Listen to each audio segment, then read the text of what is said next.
Hi, wonderful artists. Today we're going to talk about these wonderful artist trading cards. Now, for the final project, you will have pre-cut squares, actually the rectangles, that are 2.5 by 3.5 inches, and you will have a little bit of a thicker piece of paper. But initially what we're going to do is start off with drawing these out using some sort of device it could be a ruler, it could be one of the templates like these with all the different shapes and things like that. As long as it has a ruler on one side, you're going to measure 2.5 inches across the top and then 3.5 inches down the side. Doesn't have to be perfect for this first step in the process. When we're doing artist trading cards, the biggest thing I want you guys to realize is you have to kind of think about a few things. I'm going to do one extra card space here, but I'm going to do it sideways because you can do them horizontally or vertically for your final project. But as all artists do, and we've done it many times before, you're going to think about 3 or maybe more different cards that you could create. The best part about artist trading cards, there aren't any rules. You can use Sharpies, you can use the stencils and draw shapes all over the place. You can use colored pencils, oil pastels, chalk pastels, watercolor, a little bit of tempera. Acrylic we're going to stay away from right now. It's a possibility that we may get to it. Any kind of marker, ballpoint pen. Like I have these Sharpie pens that are paint pens that could be fun to use over top of something that's really dark. You could even use an ebony pencil or charcoal or something like that. That's the best part about this. There really are no rules to this process. So you can pull out a few different tools at first to kind of play. You might want to think through, am I drawing my design out first? Is this something that I want to make sure that I fit everything I want to on it? So I'm just going to sketch really fast because I'm not even sure that you can see this pencil line. It's pretty light. I'm just going to do a quick little sunflower design here. And it's okay for the sketching purpose. If you kind of go off the page, I kind of want to make sure this looks like it makes sense.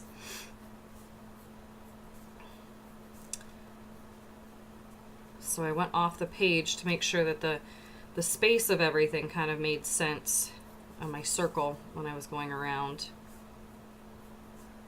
So if this is my first one, my other one may or may not be a flower. It could be something completely different. But I might just start off thinking, like, I'm going to do everything the wrong color. Like, there's no right color. This is my artwork. It's my trading card. I get to choose how it looks. Sorry, I'm going to sharpen really quick.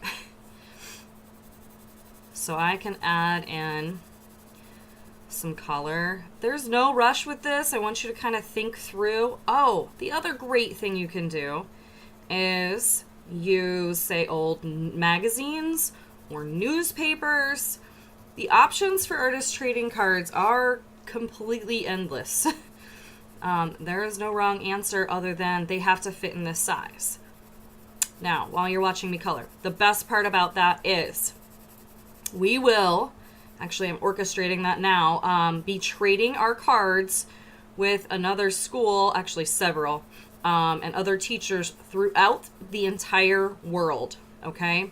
I have several that are part of a Facebook group with me right now that are all very interested in knowing more about where to send them and how to share their cards with me. I am looking for a pen I don't have handy, sorry.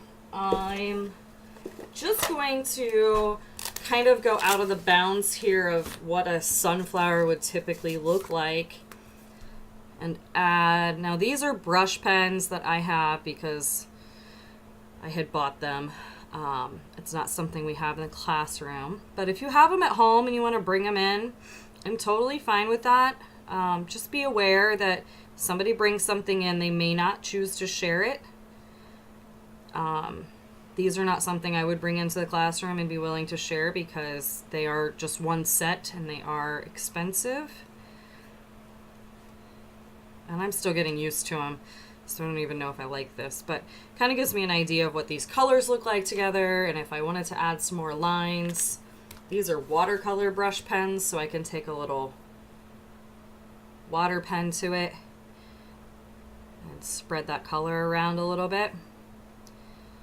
Kind of fill in the space. Now, I don't have to do this. It's kind of my choice. But I also have to remember this isn't watercolor paper, so it's not going to react the same way.